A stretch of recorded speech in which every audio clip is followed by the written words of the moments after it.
ৰঙালী বিহুৰ হিয়া ভৰা উলক যাচিছোঁ, জ্যেষ্ঠসকললৈ সেৱা নিবেদিছোঁ আৰু আটাইৰে পৰা সদৌ অসম ছাত্ৰ সন্থাই অব্যাহত ৰখা জাতীয় সংগ্ৰামখনৰ কাৰণে অভিভাৱকত্ব আশীৰ্বাদ আৰু সঁহাৰি কামনা কৰিছোঁ। ডক্টৰ ভূপেন হাজৰিকাদেৱৰ কথাৰে যদি ক'বলৈ যাওঁ, বহাগ মাথো এটি ঋতু নহয়, নহয় বহাগ এটি মাহ, অসমীয়া জাতিৰ ই আয়ুস ৰেখা গণজীৱনৰ ই সাহ। আৰু ডক্টৰ ভূপেন হাজৰিকাদেৱৰ কথাৰে আৰম্ভ কৰাৰ তাৎপৰ্য এয়াই যে এই বিহুখনৰ সৈতে, এই বিহুখনৰ জন্মলগ্নৰে সৈতে, এই বিহুখনৰ প্ৰসৱ বেদনাৰে সৈতে ডক্টৰ ভূপেন হাজৰিকাদেৱৰ ওতঃপ্ৰোত সম্পৰ্ক আছিলে।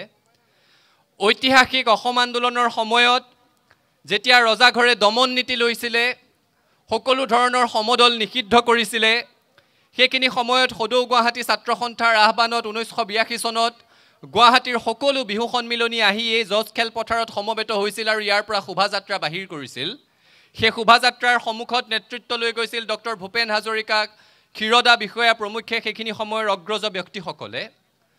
আৰু যিখন বিহুৰ জন্মলগ্নৰ সৈতে ডক্টৰ ভূপেন হাজৰিকাদেৱৰ সম্পৰ্ক আছে, সেই বিহুখনৰ আজিৰ এই মুকলি বিহুস্থলীত উপস্থিত হৈ গভীৰ উপলব্ধিৰে সৈতে ক'বলৈ বিচাৰোঁ যে এই বহাগ আমাৰ কাৰণে বিশেষ। কাৰণ এইবেলি বহাগে জাতিটোৰ হিয়াৰ আমঠু ডক্টৰ ভূপেন হাজৰিকাদেৱৰো জন্ম শতবাৰ্ষিকী আমাৰ কাৰণে কঢ়িয়াই আনিছে। এইবেলি বহাগ সেইকাৰণেই বিশেষ। আৰু সদৌ অসম ছাত্ৰ সন্থাৰো ডক্টৰ ভূপেন হাজৰিকাদেৱৰ জন্ম শতবাৰ্ষিকী উদযাপনৰ বাবে ব্যতিক্ৰমী পৰিকল্পনা আছে।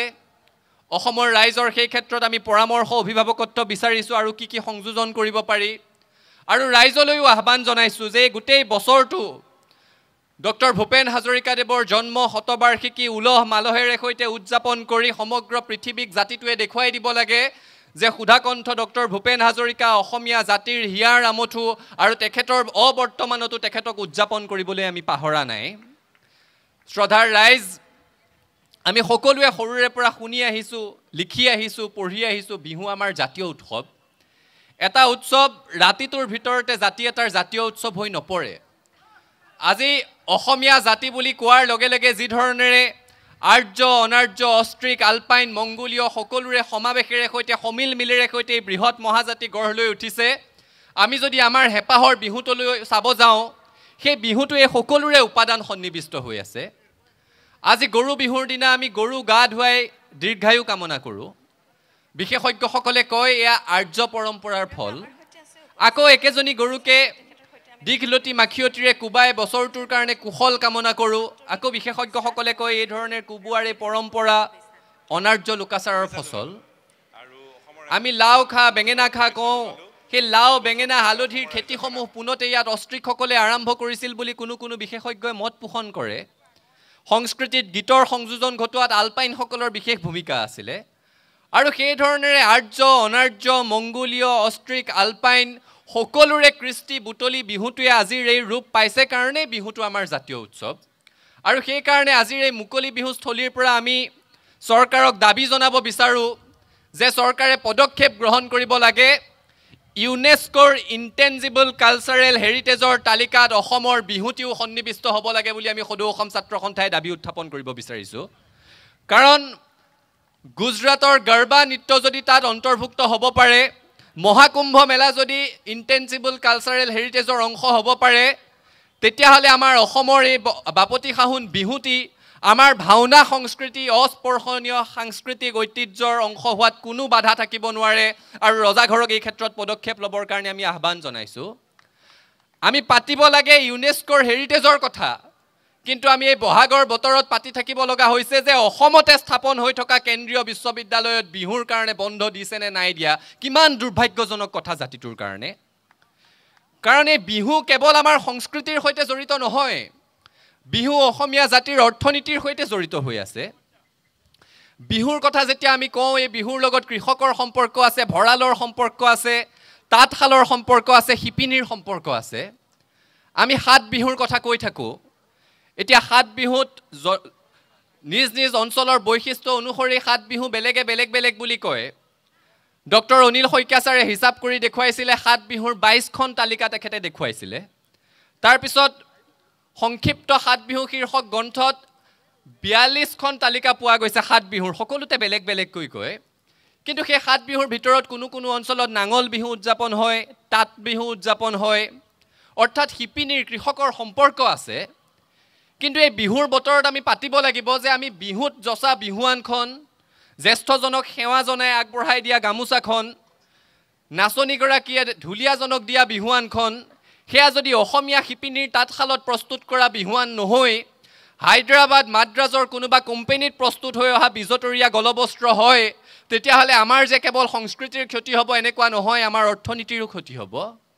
আৰু আমি ক'ব লাগিব যে আমাৰ নাচনীয়ে খোপাত লোৱা কপৌ ফুল পাহৰ খেতি যদি আমাৰ অসমৰ ক'ৰবাত নহয়, পাহাৰ বগাই বগাই বাৰু কপৌ ফুল আনি দিয়াৰ পৰিৱেশ নাই, বুজি পাইছোঁ, কিন্তু কলিকতাৰ অৰ্কিড গাৰ্ডেনত কোনোবা অনা অসমীয়া বেপাৰীয়ে কৰা খেতিৰ কপৌ ফুল যদি আমি ইয়াত 100 টকা প্ৰতিপাহ কপৌ ফুলৰ দৰত কিনিব লগা হয়, তেতিয়াহ'লে আমাৰ জাতিটোৰ যে কেৱল সংস্কৃতিৰ ক্ষতি হ'ব এনেকুৱা নহয়, আমাৰ অৰ্থনীতিও ৰসাতলে যাব।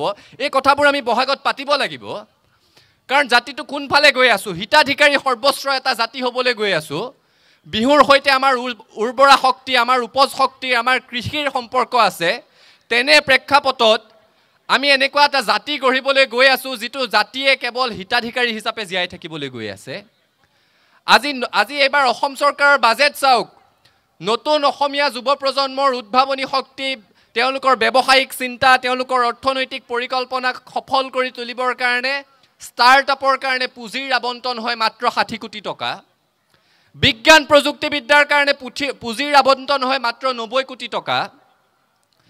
1250 টকাকৈ মাহে দি ভোট বেংক সৃষ্টি কৰিবৰ কাৰণে অৰুণোদয় আঁচনিৰ নামত ধাৰ্য কৰা হয় 5000 কোটি টকা। পাৰ্থক্য ভাবি চাওক। আমি কাৰোবাক পইচা দিয়াত বেয়া নাপাওঁ, 1250 কিয়, 12500 টকা দিয়ক, কিন্তু হাতে হাতে এটা কাম দিয়ক আৰু কামৰ বিনিময়ত পইচা দিয়ক। কাম নিদিয়াকৈ পইচা কেনেধৰণৰ সংস্কৃতি গঢ়িব বিচাৰিছোঁ? বিহুৰ সৈতে আমাৰ সমাজ নীতিৰ সম্পৰ্ক আছে। স্বৰ্গদেউসকলৰ যেতিয়া ৰজাঘৰীয়া পৃষ্ঠপোষকতা বিহুৱে পালে, পৰম্পৰা আৰম্ভ হ'ল যে বিহুত স্বয়ং ৰজাই, স্বয়ং স্বৰ্গদেৱে বিহু দলৰ ওচৰত প্ৰণাম কৰি আশীৰ্বাদ লয়। পৃথিৱীৰ ইতিহাসত ৰাজতন্ত্ৰত ক'তো উদাহৰণ নাই যেতিয়া ৰজাই ৰাইজক সেৱা কৰি আশীৰ্বাদ লয়। অসমত সেই উদাহৰণ আছে, আৰু সেইকাৰণে অসমত সমাজ সদায় ঊৰ্ধত সেই নীতিয়েই প্ৰচলিত হৈ আহিছে। আজিও সেই নীতি চলি থাকিব লাগিব। ছাত্ৰ সন্থাই সদায় কওঁ, ৰাইজ আমাৰ অভিভাৱক, সমাজ আমাৰ ঊৰ্ধত। কিন্তু সমাজ বুলি কওঁতে আজিকালি দুখন সমাজ। আগতে আমি কায়িকভাৱে ইজনে সিজনক লগ পোৱা, আমাৰ সাহিত্য সংস্কৃতিৰ জৰিয়তে সৃষ্টি হোৱা এখন সমাজ, সংবাদ মাধ্যমৰ জৰিয়তে সৃষ্টি হোৱা এখন সমাজ, আৰু আজিকালি সামাজিক মাধ্যমৰ জৰিয়তে সৃষ্টি হোৱা এখন সমাজ, ফেচবুক, টুইটাৰ, ইনষ্টাগ্ৰামে সৃষ্টি কৰা এখন সমাজ। আৰু সেইখন সমাজত আমি বিহুৱে দেখুৱাই যোৱা সমাজ নীতি তাত প্ৰতিফলিত হৈছে নাই সেই কথাটো পাতিব লাগিব। অতীজতে যেতিয়া ডেকা গাভৰুৱে পথাৰত বিহু নাচিছিলে, যেতিয়া কোনোবা হাবিৰ কাষত বিহুনাম জুৰিছিলে, সেই বিহুনামৰ যি কথা, সেই বিহুনামৰ যি শব্দ, ৰাইজৰ চোতালত হুঁচৰি গাবলৈ যাওঁতে গোৱা হুঁচৰিত কিন্তু সেই কথা নাথাকে, সেই সুৰ নাথাকে। অৰ্থাৎ বিহুৱে আমাক শিকায় যে স্থান, কাল, পাত্ৰৰ ভেদাভেদ বুজি আমি কথা ক'ব লাগে, গীত গাব লাগে। কিন্তু সামাজিক মাধ্যমৰ মাজত আজিকালি এনেকুৱা এটা কথা অসমত সৃষ্টি হৈছে, পুৱাৰ পৰা গধূলিলৈকে কেৱল বেয়া কথা কৈ থকা, মাকে পুতেকৰ লগত, শিক্ষকে ছাত্ৰৰ লগত একেলগে বহি শুনিব নোৱাৰা কথা, অশ্ৰাব্য কথা কৈ থকা, উৎকট যৌনগন্ধি কেতবোৰ কথা বতৰা কৈ থকা, নাৰীক অপমান কৰি কথা বতৰা কৈ থকা কেতবোৰ মানুহক আমি ইনফ্লুৱেঞ্চাৰ নাম দিবলৈ আৰম্ভ কৰিছোঁ, আৰু তেওঁলোকক মাতি মাতি সাক্ষাৎকাৰ ল'বলৈ আৰম্ভ কৰিছোঁ। সমাজখনত এইসকল ইনফ্লুৱেঞ্চাৰে কেনে ইনফ্লুৱেঞ্চ বা প্ৰভাৱ বিস্তাৰ কৰিব, সেই কথাটো বহাগৰ বতৰত আমি পাতিব লাগিব। এই কথা সৎ সাহসেৰে কোৱাৰ কাৰণে হয়তো বহুতৰ ৰোষত পৰিব পাৰোঁ, কিন্তু ছাত্ৰ সন্থাই ভালটোক ভাল আৰু বেয়াটোক বেয়া বুলি কৈ আগবাঢ়ি যোৱাৰ বিকল্প জাতিটোৰ কাৰণে বেলেগ নাই, আৰু সেইকাৰণে আমি এই কথা কমেই। বিহুৰ সৈতে আমাৰ সমাজ নীতি জড়িত যি ধৰণে হৈ আছে, বিহুৰ সৈতে আমাৰ সৌন্দৰ্যবোধ, আমাৰ ৰুচিবোধ জড়িত হৈ আছে, আমাৰ খাদ্যাভ্যাসৰ সম্পৰ্ক আছে বিহুৰ সৈতে। এই বিহুৰ বতৰত আমি পাতিব লাগিব যে আমাৰ বিশ্ববিদ্যালয়, মহাবিদ্যালয়ৰ কেণ্টিনসমূহ, আমাৰ ৰেষ্টুৰেণ্টসমূহ, আমাৰ হোটেলসমূহ আজিকালি মহাৰাষ্ট্ৰৰ পাও ভাজিয়ে ভৰি গ'ল। আমি ফ্ৰেঞ্চ ফ্ৰাই বিচাৰোঁ, ক'ৰ খাদ্য, বেলজিয়ামৰ খাদ্য, পাস্তা বিচাৰোঁ, ক'ৰ খাদ্য, ইটালীৰ খাদ্য, ম'ম' খাব বিচাৰোঁ, ক'ৰ খাদ্য, টিবেটৰ খাদ্য। সেইবোৰ আঁকোৱালি লোৱাত আপত্তি নাই, কিন্তু সেইবোৰে যি ধৰণেৰে আমাৰ বজাৰ দখল কৰিছে, আমাৰ পিঠা পনা, কোমল চাউল, বৰা চাউলৰ জলপানে বজাৰ দখল কৰিব পাৰিছেনে নাই, সেই কথাও কিন্তু আমি বহাগৰ বতৰতে পাতিব লাগিব।